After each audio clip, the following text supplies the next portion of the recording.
अभी आप देख रहे हैं हीरो की दोनों स्प्लेंडर बाइक और दोनों स्प्लेंडर प्लस है। दोनों बाइक की मैं रिव्यू करने वाला हूं। दोनों जो गाड़ियां हैं, एक है BS6 और दूसरा है BS3, और मैं दोनों इस बाइक का रिव्यू करने वाला हूं। दोनों बाइक में अब क्या अंतर देखने को मिल रहा है, BS3, BS4 और BS6 में अब क्या अंतर दिया गया है, वो सारी जानकारी मैं देने वाला हूं इस वीडियो में। जी हाँ दोस्तों, बहुत सारे भाई को, बहुत सारे कस्टमर को नहीं पता है, हालांकि मैकेनिक को बिल्कुल अच्छी तरीके से पता है, लेकिन हमारे जो साथी है, जो ग्राहक है, उन्हें ये बिल्कुल भी पता नहीं है इसके बारे में। तो BS3, BS4 के बाद जो BS6 बाइक आई हुई है, इसमें काफ़ी सारे मेंटेनेंस के लिए पैसे भी लग सकते हैं। जितनी भी सारी चीज़ें उसमें लगाई गई, जितने भी बदलाव की गई है, इसके लिए काफ़ी सारे पैसे लग सकते हैं। मैं अब अपने कैमरे को नज़दीक लाना चाहूँगा और सबसे पहले मैं आपको BS3 के बाइक के बारे में आपको बताऊंगा कि BS3 जो ये बाइक है, ये BS3 है, दूसरा ये है BS6। दोनों में क्या क्या अंतर देखने को मिल रहा है, दोनों में क्या डिफरेंटेड है, वो आपको सारी जानकारी हम देने वाले हैं इस वीडियो में।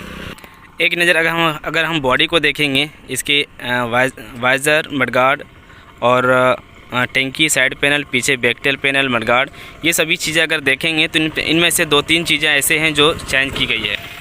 बॉडी में से कुछ ऐसी चीज़ें हैं जो कुछ मॉडिफिकेशन की गई है, उसमें कुछ डिज़ाइन चेंज किया गया है। जैसे कि दोस्तों BS3 में ये आप मडगार्ड देख सकते हैं, कुछ ऐसा दिया गया है, और BS4 में जो मडगार्ड है कुछ ऐसा दिया गया है।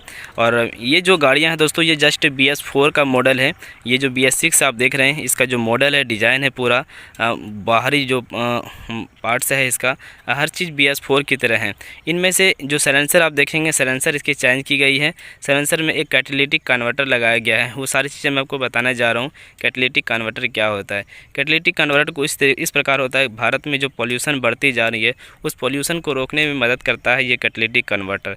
उसके अंदर जालियाँ लगी हुई हैं, उसके जो हवा गैसेस निकलती है इंजन से, जो पॉल्यूशन निकलेगी, उसको तोड़ मड़ोड़ करने में वो मदद करता है, उसको कम करने में मदद करता है। लेकिन मैं आपको जो ख़ास चीज़ें बताना जा रहा हूँ स्टार्टिंग के मामले में, पहले की जो गाड़ियाँ आती थी BS3 या फिर BS4, उसमें एक कार्बोरेटर होता था। कार्बोरेटर मैं आपको बता दूं कार्बोरेटर किसे कहते हैं। ये कार्बोरेटर हो गया, ये कार्बोरेटर हो गया, और कार्बोरेटर का काम है, पेट्रोल जो यहाँ से फ्यूल टी के ज़रिए से गिरता है, इसमें पेट्रोल मिक्स होके हेड में जाता है और जलता है। और अब जो बाइक आने लगी है, इसमें आपको कार्बोरेटर देखने को नहीं मिलेगी। मैं आपको इसका भी दिखा देता हूँ। इसमें आपको कार्बोरेटर नहीं मिलेगी। इसमें कुछ इस प्रकार आप देख रहे होंगे। ये देखिए, यहाँ पे कुछ एक यूनिट लगाया गया है, जो कि इसे हम एक थ्रोटल बॉडी बोलते हैं। थ्रोटल बॉडी में बोलते हैं। इसमें कई सारे सेंसर लगे हुए हैं, जबकि यहाँ पे पेट्रोल टी का कोई भी ऑप्शन नहीं है दोस्तों। इसमें पेट्रोल ऑन या ऑफ़ करने का कोई भी साधन नहीं है।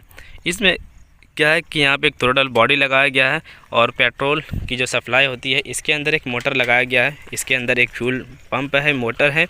जब हम स्विच को ऑन करते हैं तो फ्यूल पंप चालू होता है, मोटर चालू होता है, और उसी मोटर के ज़रिए से पेट्रोल इस पाइप के ज़रिए से यहाँ पे एक फ्यूल इंजेक्शन होता है।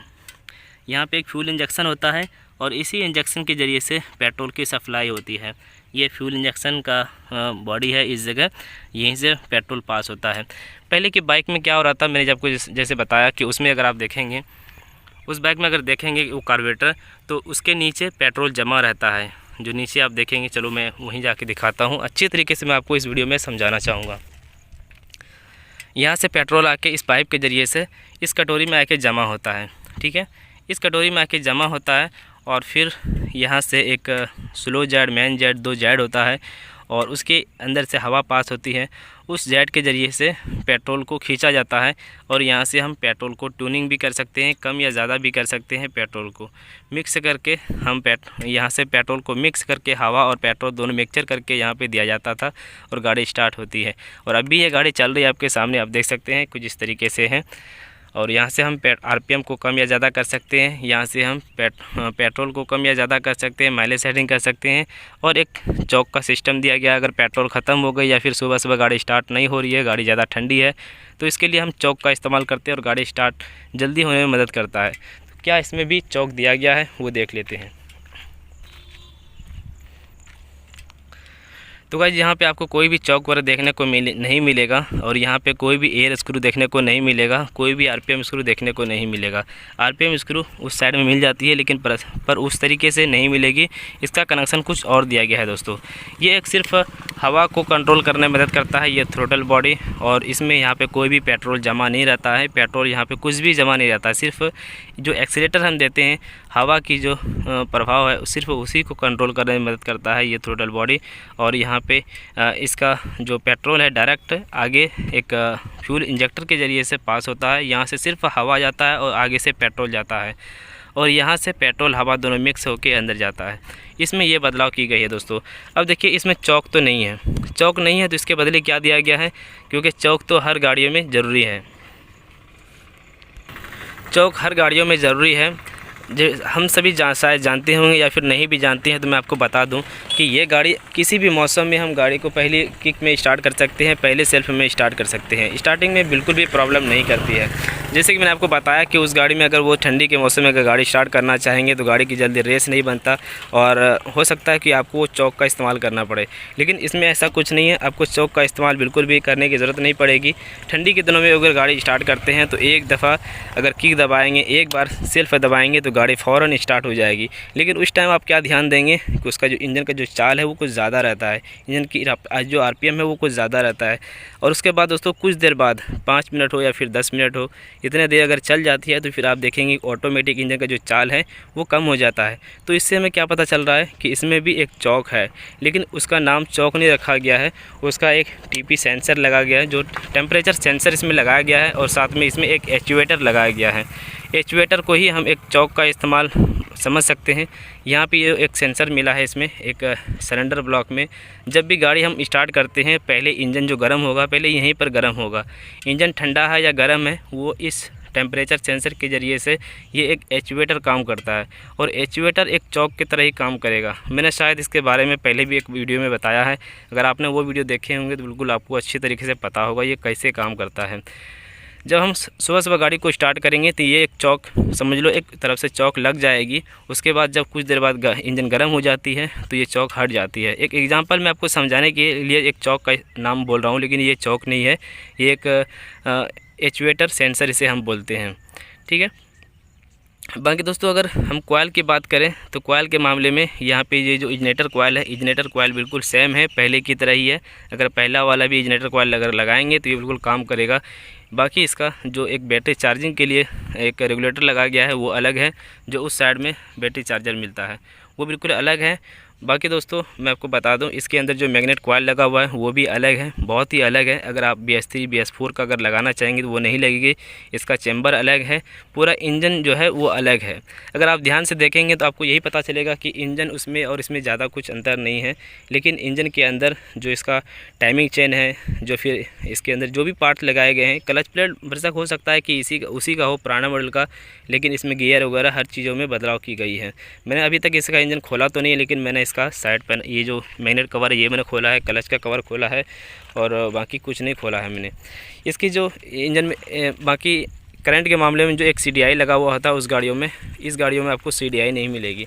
CDI काफ़ी सस्ती होती थी, 900 रुपये करीब में आ जाता है ओरिजिनल। अगर CDI करंट के मामले में अगर कभी ख़राब हो गई तो वो 900 तक में आ जाएगी। लेकिन इसमें दोस्तों वो CDI आपको नहीं मिलेगी, इसमें मिलेगी ECU, जो इंजन कंट्रोल यूनिट उसे हम बोलते हैं, या फिर इलेक्ट्रॉनिक कंट्रोल यूनिट बोलते हैं। तो उसमें एक CDI लगाया गया है और उसके ज़रिए से गाड़ी स्टार्ट रहती है। लेकिन इसमें कोई CDI नहीं है, इसमें ECU है। तो ECU इसके सीट के नीचे मिलता है, वही करंट को सप्लाई करने में मदद करता है, वही सारे सेंसर को कंट्रोल में रखता है, वही ECU के ज़रिए से ही सारा काम होता है दोस्तों।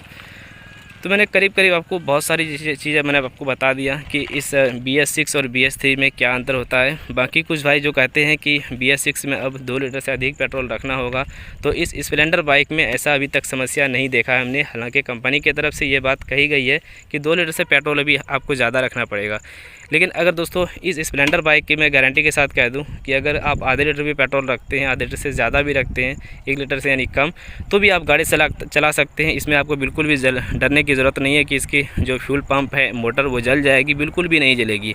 लेकिन HF डीलक्स में बहुत ज़्यादा शिकायतें मिल रही है हम लोगों को, और साथ में ग्लैमर में भी काफ़ी ज़्यादा शिकायतें सुनने को मिल रही है। तो ध्यान दें, अगर आपने इस तरह की बाइक से ली है तो आपको पेट्रोल उतना ज़्यादा रखना ज़रूरी पड़ेगा। और अगर आपने स्प्लेंडर लिया है तो आपको ये सभी चीज़ें सोचने की बिल्कुल भी ज़रूरत नहीं है।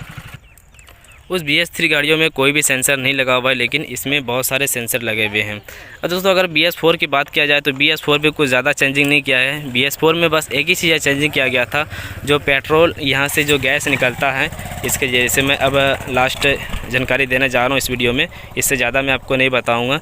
BS3 के बाद जो BS4 बाइक आई थी इसमें क्या अंतर दिया गया था, बस एक ही अंतर दिया गया था और कुछ नहीं। ये देखिए, इसका जो पेट्रोल का जो ढक्कन है यहाँ पे एक सुराख मिलेगी, इसी सुराख के ज़रिए से ये टंकी हवा लेता है, एयर लेता है, तभी पेट्रोल नीचे गिरता है। लेकिन BS4 बाइक में इसका जो टंकी का जो ढक्कन है ये चेंज कर दिया गया, इसका जो सुराख है वो बंद कर दिया। BS4 से ही BS6 में भी ये लागू रही। जैसे कि ये देख सकते हैं, ये कनेक्टर है, ये कनेक्टर लगा हुआ है, इसके ज़रिए से जो पेट्रोल उड़ता है इसके नीचे से कनेक्शन दिया गया। जो पेट्रोल उड़ता है उसी पेट्रोल को फिर से प्यूरीफाई करके वो कार्बोरेटर में दिया जाता है, इंजन में दिया जाता है, वो जलने में मदद कर देता है, यानी पेट्रोल को नुकसान होने से बचाता है।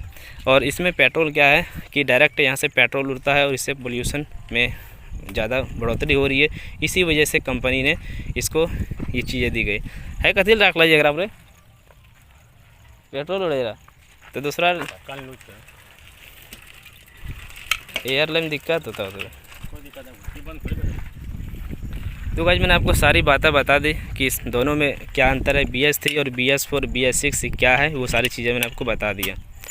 और भी एक चीज़ें मैं आपको बता दूं कि एक BS3 जैसे बाइक था, पहले कोई एंटी ब्रेकिंग सिस्टम नहीं था कि हम पीछे की ब्रेक अगर दबाएंगे तो आगे की भी ब्रेक लग जाएगी।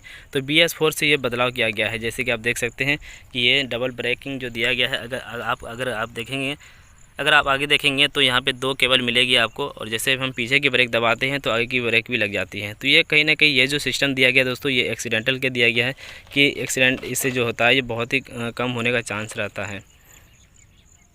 आई होप कि इस वीडियो के माध्यम से काफ़ी कुछ सीखने को मिलेगा। वीडियो को लाइक कीजिए और शेयर कीजिए और चैनल को सब्सक्राइब कीजिए। थैंक यू दोस्तों, थैंक्स फॉर वाचिंग। मैं हूँ कासिम ऑटो, झारखंड गोडा नरेनी से। अब दोस्तों चलते चलते लास्ट में मैं आपको एक बात बता दूं कि कुछ भाई लोग अब ये कमेंट करेंगे, सर BS3 से लेकर BS6 में क्या क्या फ़ायदे मिले और इनमें से कुछ नुकसान भी आप हमें जो भी चीज़ मतलब है उसमें बताएं। तो मैं आपको बता दूं इसमें फ़ायदा और नुकसान हमें क्या मिला। तो जहाँ तक मैं आपको बता दूं दोस्तों, धीरे धीरे जितनी भी नई नई टेक्नोलॉजी निकालते जा रहे हैं उसमें फ़ायदे ही फ़ायदे होते हैं और नुकसान कम ही होते हैं। और लोगों को कुछ नया ही चाहिए, है ना। पुराना हर चीज़ सारे दिन तक इस्तेमाल करना पसंद नहीं करते हैं, कुछ नया अगर मिलता है तो वो पसंद ज़्यादा करते हैं। तो BS3 से जो BS4 में कन्वर्ट हुआ था, तो BS4 में मैंने आपको बताया कि टंकी में जो एयर निकलता था उससे यानी कि पेट्रोल भी नुकसान हो रहा था। पोल्यूशन के साथ साथ टंकी के जरिए से ऊपर से जो एयर निकलता था तो उसके जरिए से पेट्रोल तो नुकसान हो रहा था, लेकिन अब उसमें जो कनिस्टर लगाया गया तो पेट्रोल को नुकसान होने से बचाता है। और उस पेट्रोल को जो उड़ता है उस पेट्रोल को वापस प्योरीफाई करके एक मशीन के ज़रिए से उसको सप्लाई करके फिर से वो कार्बोरेटर में दे दिया जाता है। तो BS3 के बाद BS4 में उस माइलेज बढ़ा और फिर BS4 के बाद जो BS6 में कन्वर्ट हुआ तो इसमें और भी ज़्यादा माइलेज बढ़ी। जैसे कि अगर BS3 गाड़ी अगर 55-60 का माइलेज दे रहा तो BS6 सीधा 70 का माइलेज देने लगा। ये शायद आपको पता होगा, अगर नहीं पता है तो किसी मिस्त्री या फिर शोरूम में जाके अच्छी तरीके से पता लगा सकते हैं, या फिर आपके पास गाड़ी होगी तो आपको पता होगा कितना माइलेज अभी दे रही है। मगर स्टार्टिंग के मामले में बहुत ही सुधार आई है। BS3 में जो सुबह हम गाड़ी को स्टार्ट करते या किसी भी समय में स्टार्ट करते थे तो उस टाइम क्या होता था, गाड़ी दब रही थी, जल्दी से रेस नहीं बन रहा था। और BS6 में अब क्या हुआ कि अब वो चीज़ नहीं रहा। अब ये गाड़ी जो है वो दबेगी नहीं, जल्दी से स्टार्ट होगी। मान के चलो आप काफ़ी ज़्यादा ठंडी जगहों पर गाड़ी को रखते हैं, यानी कश्मीर जगह जैसे वो हमेशा ठंडा रहता है तो वहाँ पे हमेशा चौक लेने की ज़रूरत पड़ती थी। अब इसमें क्या है कि चौक आपको लगाने की ज़रूरत नहीं पड़ेगी। चौक तो हालांकि ऑटोमेटिक वो लगेगा, लेकिन बहुत ही जल्दी मतलब रेस बनने में मदद करेगा। और गाड़ी की जो पिकअप है वो काफ़ी ज़्यादा मिली पहले से, गाड़ी में स्पीड ज़्यादा बना और कुछ गाड़ी की जो डिज़ाइन है, मॉडल है, उसमें बदलाव की गई। तो इसमें कुछ पसंद तो ज़रूर आएगा आदमी को। और बाकी दोस्तों इसके साथ साथ नुकसान की अगर बात करें तो नुकसान कुछ ज़्यादा नहीं है।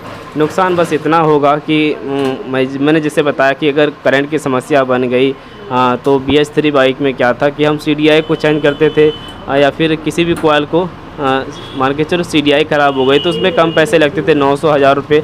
अब इसमें जो ECU ख़राब हो जाती है, जो सभी ECU जो उसमें लगाया गया BS6 में, तो इसमें कुछ ज़्यादा प्राइस है इसका, है ना, इसका कुछ ज़्यादा प्राइस है। तो इसके लिए आपको फिर ज़्यादा नुकसान हो सकता है। पर ऐसा भी नहीं कि भाई 4 दिन में ख़राब हो जाएगी, बहुत जल्दी ख़राब हो जाएगा, ऐसा कुछ नहीं है।